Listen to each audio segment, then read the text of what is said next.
ko lagi ay long sleeves na t-shirt at faded na lonta.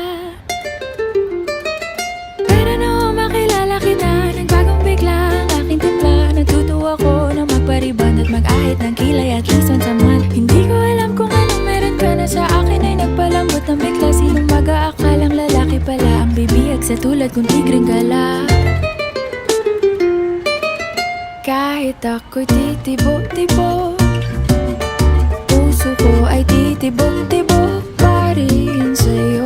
Isang halik mo lamang at ako ay tinatablan, at ang aking pagkababae ay nabubuhayan na para bang bulaklak na namumukadkad. Dahil alaga mo sa dilig at katamtamang sikat ng araw-araw mong pag-ibig sa aking buhay.